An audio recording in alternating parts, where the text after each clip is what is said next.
Good morning, my name is Sarah and I'm a compulsive overeater, and it's a great pleasure to be at this meeting and to be asked to share on step 10. Yes, a really important step. Well, all of the steps are really important. Been coming to this meeting for about 2 years, and I've probably been coming for more than 2 years, but I've been abstinent for 2 years, which is the most I've ever been abstinent, and one day at a time. It's one of the most precious things in my life. And yeah, step 10. So the steps are in order for a reason, and they should be worked in order. And for me, the first 3 steps were not so much about growth. The first 3 steps were about surrender. Step 1, I surrendered. I cannot do this food thing anymore. I'm a compulsive overeater. I need help with it. Step 2 was there is some power that can help you with it. Step 3 was about learning to hand over to that power, and I'm learning that every day, every time I hand over. And then for me, steps 4 to steps 9 were the growth steps. Absolutely. In step 4 and 5, I was growing as a person. I was looking at my defects. Step 6 and step 7, I've got an idea. I've got a notion of what those defects were, and I was learning how to do the opposite of them, so that I had a good life, a positive life, where I wasn't governed by food and by diets and by my body's size and shape. And step 10, it uses the words continue to take personal inventory, and when we were wrong, promptly admitted it. So it's a continuous practicing of steps 4 to 9. And I have heard it said that excuse me, that step 4 and step 5 is a bit like you empty the bin. You empty that rubbish bin of all of your stuff, of all of your past, of all of your defects. And step 10 is about making sure that you don't fill it again. And I like that. I really like that. And another way I think of it, as before I did my step 4 and 5, I felt like I was carrying a heavy load on my bag rather. And then step 10 is about, the bag is still there, but it's empty. But sometimes something will jump into it. I'll do something that doesn't sit right with me. But in step 10, I get the chance to put that right. Yeah, so after step 9, you've got the promises. And I remember reading the promises and thinking, yeah, I was very, very chippy, very skeptical. And I remember reading the promises and thinking, yeah, but they're nowhere in their blooming books. And someone said, page 83 of the big book, etc. So you've got step 9, which is really saying, Sarah, by now you've really grown, but you've only got it for today.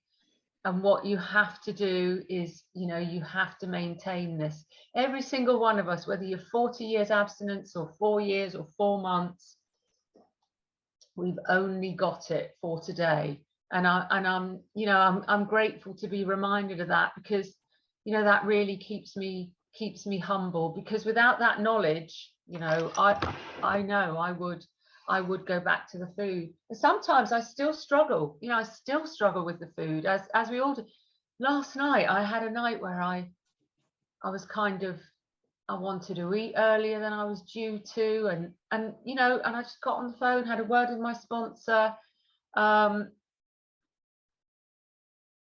realized that I was just acting out and there were other things at play. And then I went and sat down and thought, you're not even hungry now, so how could you think you couldn't live without food, an hour ago?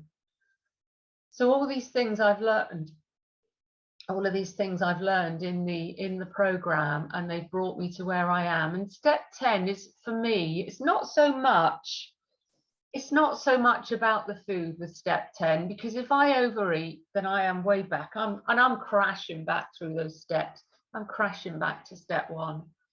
For me, step 10 is about me living a peaceful life. You know, Overeaters Anonymous has given me a peaceful life, a normal body size, a freedom from food obsession. And step 10 is what absolutely keeps that peace of mind, you know, alive in me.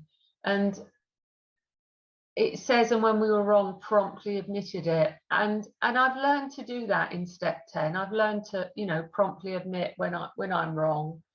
And I used to notice it quite a lot when I find a great comfort in step 10, because sometimes, especially when I was working, for example, something would happen at work, something might happen to me, or something might happen as a result of my, you know, of my actions.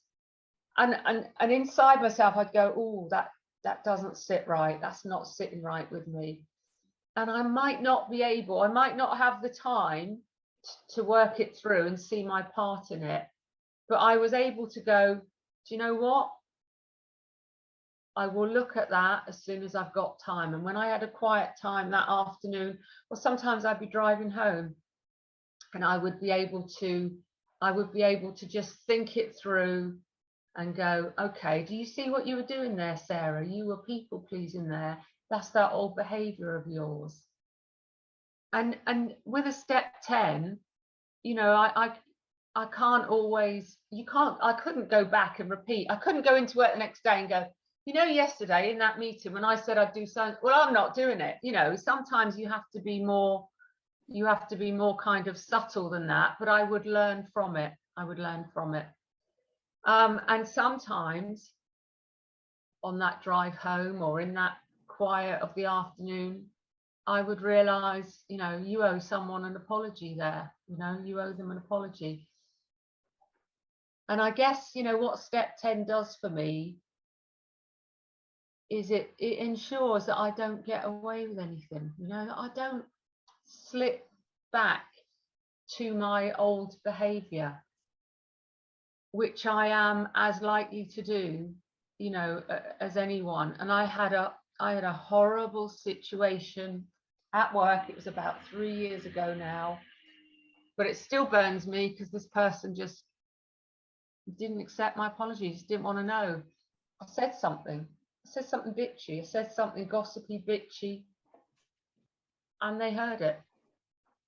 Now, I immediately flew on the phone to them. Oh, I'm so sorry. Oh, I'm so sorry.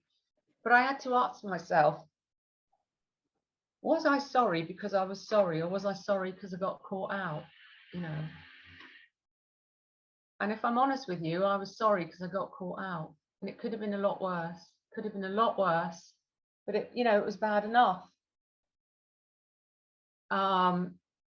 This person wouldn't speak to me for a long time.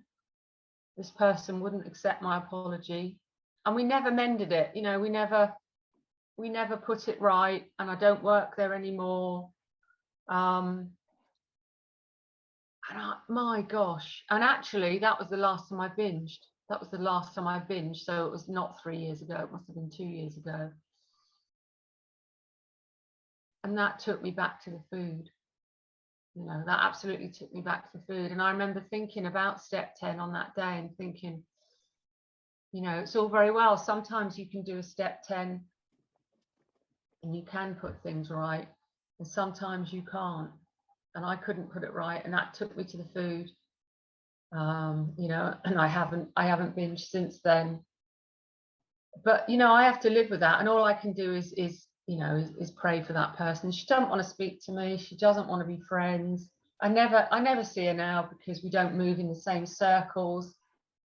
But it's, you know, it's a horrible feeling, and it was a real lesson for me in, don't you ever think, Sarah, you know, that you are kind of, you know, that you are perfect, and that you've got this program, you've got this sus, no one can touch you now, because, you know, because that that did touch me.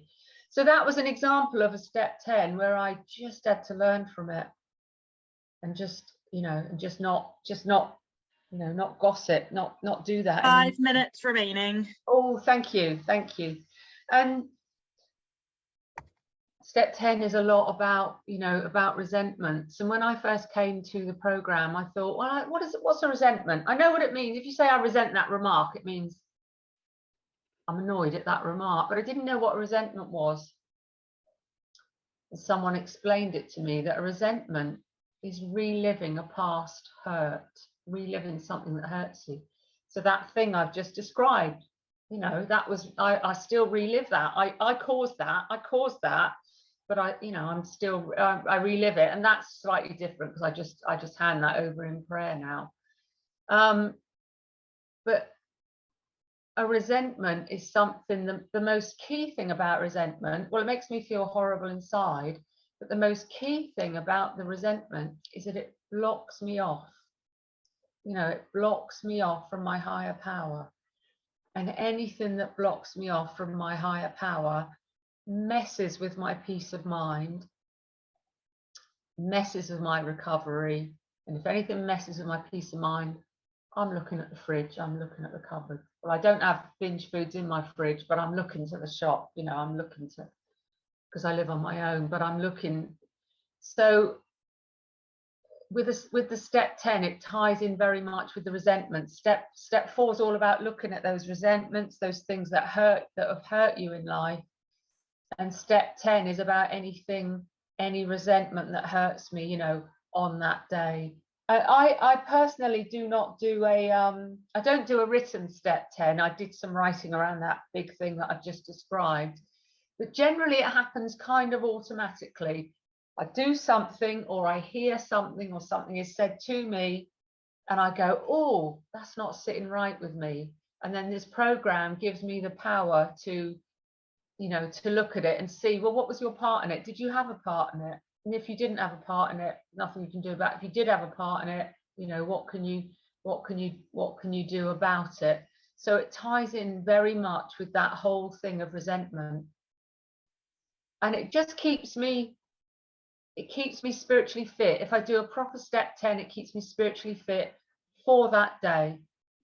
And then the next day, you know, I start my day again.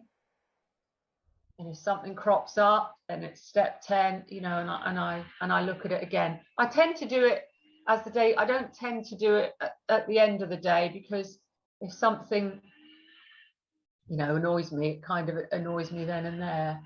And yeah, that's what step 10 is for me. And then once I've got step 10 and I'm understanding how to do step 10, I know I'll do it forever and ever, as it were. Not that we use the phrase forever and ever, but one day at a time. Then it sets me up, you know, for the remaining steps. So I think I'm probably nearly at time there. So I'll say thank you ever so much for listening. It's a very special group. And everything I've learned about recovery, I've absolutely learned in this group. So I'm very grateful for that. And thank you all for listening. I'll leave it there. Thank you.